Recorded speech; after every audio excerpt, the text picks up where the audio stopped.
મિત્રો આ બધાએ એનસીમાં MICનો કોર્સ કર્યો. આજે એક્ઝામ છે તમારી. એક્ઝામ કેવી રહી બધાની? સરસ રહી ને? ઓકે. તો આપને એનસીમાં કેવું લાગ્યું તો એ આપણે રિવ્યૂ જરા આપવાનો છે. તો કેવું લાગ્યું આપણે એનસી? એનસીમાં ફેકલ્ટી વેલ એજ્યુકેટેડ છે અને ફેસિલિટીઝ સારી છે. એનસીમાં ફેકલ્ટી સારી છે અને મેનેજમેન્ટ પણ ખૂબ જ સારું છે. એનસી ખૂબ જ સારું છે અને ત્યાંથી ગવર્મેન્ટ સર્ટિફિકેટ પણ પ્રોવાઈડ કરવામાં આવે છે. તે ફ્યુચરમાં ખૂબ જ ઉપયોગી નીકળે છે. એનસી ખૂબ સરસ છે, તેનું ટીચિંગ બી બહુ સારું છે. એનસી ખૂબ સરસ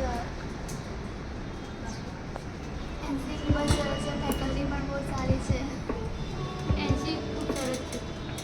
એનસીની સર્ટી જે સરકાર માન્ય અને ગવર્મેન્ટ માન્ય છે. સરકાર માન્ય અને સરકારી જોબ માટે કામ આવે છે. એનસીનું ટીચિંગ ખૂબ સરસ છે. એમાં ટીચિંગ અને મેનેજમેન્ટ સારું છે. એનસીમાં ટીચિંગ અને મેનેજમેન્ટ સારું છે અને ગવર્મેન્ટ મળે એ આપણે ફ્યુચરમાં કામ આવે એવું છે. એનસીનું ટીચિંગ ખૂબ જ સરસ છે. એનસીનું ટીચિંગ ખૂબ જ સરસ છે. એનસીમાં બધા જ કોર્સ આવે છે.